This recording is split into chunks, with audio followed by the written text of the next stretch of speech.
алуан кәсіп бар, таңдай біл де, талап қыл дейді. Әлем бойынша 60 мыңнан аса мамандық түрі бар. Қазақстанда 200-ден аса мамандықты жалпы жоғарғы оқу орындарында оқытады.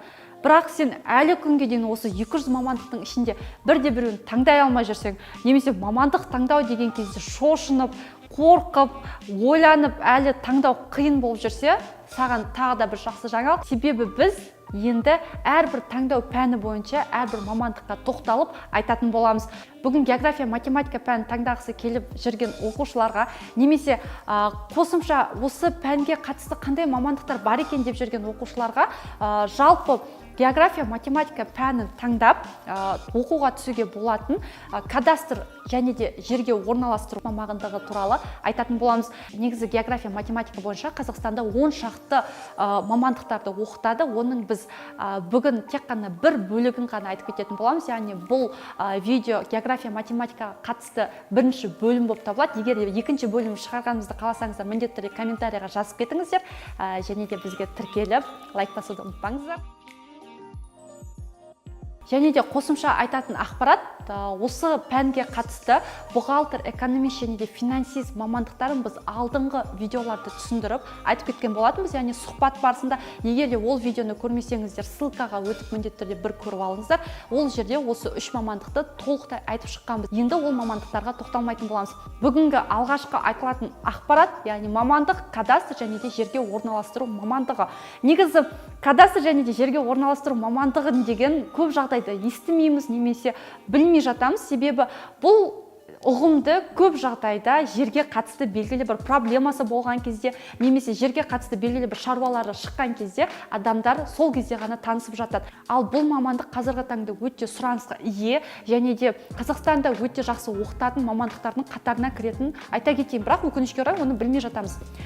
Кадастр және де жерге орналастыру мамандығы не, және де оның міндеті қандай? Негізі кадастр мамандығы схемалармен жерге орналастыруға қатысты жобалармен айналысады, яғни оларды жасайды. Сонымен қатар белгілі бір жерде құрылыс жасалатын болса, алдымен осы кадастр және де жерге орналастыру маманына барады. Не үшін? Өйткені ол жер құрылыс жасауға болады ма, болмайды ма, ол құнарлығы, яғни ол жерге мүмкін егін егетін жер шығар, мүмкін рұқсат берілмейтін жер шығар деген секілді. Одан бөлек жердің биіктігі, төмендігі, жалпы құрылыс саласында жасауға болатыны, болмайтын белгілі бір статистикаға, белгілі бір аналитикаға сүйенетін, жалпы сол ақпаратты беретін маман иесі десек те болады. Яғни осы мамандықты оқып жатқан түлектер көбіне картография, жерге орналастыру негіздері, геодезия, кадастрларды құқықтық қамтамасыз ету және де жерге орналастыру, материал тану, аймақтық инженерия, қала құрылысы негіздері, фотограмметрия және қашықтан зондтау деген секілді бағыттарды оқып, сабақтармен танысады. Осы бағыттар бойынша маман иесі болып, қосымша кеңестерде бере алады. Негізі бұл маман иелері қай жерлерде жұмыс жасайды? Мемлекеттік қызметкер ретінде жұмыс жасаса да болады, немесе белгілі бір жергілікті компанияда, жеке меншік компанияларда жұмыс жасаса болады. Мысалға білетін болсаңыз, бізде Тугис деген карта бар, немесе қосымша Яндекс карта деген секілді көптеген карталар бар. Және де ол карталардың артында да жұмыс жасап отырған осы маман иелері. Не себепті? Өйткені жалпы қала бойынша, ауылды аймақ бойынша, облыс бойынша, және Қазақстан бойынша ақпараттардың, жер бойынша ақпараттарды беретін, оның характеристикасы, оның құнарлығы, жері, жалпы ол кімнің меншігінде, қандай үй тұр, неше этаждық үй тұр, немесе неше этаждық здание тұрғанның барлығын осы маман иелері бір жағынан аналитика жүргізіп, қосымша ақпараттар береді. Яғни белгілі бір объект құралатын кезде кадастр инженер мамандығының алдынан өтіп, жер бойынша белгілі бір печать алып өтетін болады. Және де осы бағытта кадастрдан бөлек кадастр инженер дегенде мамандық бар. Және ол да бір өте табысты мамандықтардың қатарына кіреді. Яғни бұл мамандықпен сіз жұмыс жасаңыз келсе, қосымша сертификат алу керек болады. Яғни белгілі бір өзіңіздің бакалавр деңгейін оқығаннан кейін қосымша сертификат алып, ол бойынша тәмамдап, сіз сол мамандықпен жұмыс жасай аласыз. Енді осы мамандықты қай жерде оқытады және де табысы қанша, жалпы жалпы грантқа түсу үшін балы қанша деген сұраққа жауап берейік. Негізі бұл мамандықтың коды B057 болып табылады. Айтып кеткенде бұл мамандықты Қазақстан бойынша 20 оқу орындарында оқытады. Негізі бұл туралы сіз қосымша Google-дан да қарай аласыздар, университеттердің барлық тізімдері бар. Және де бұл мамандықтың грантының балы қанша деген сұрақ туындайды.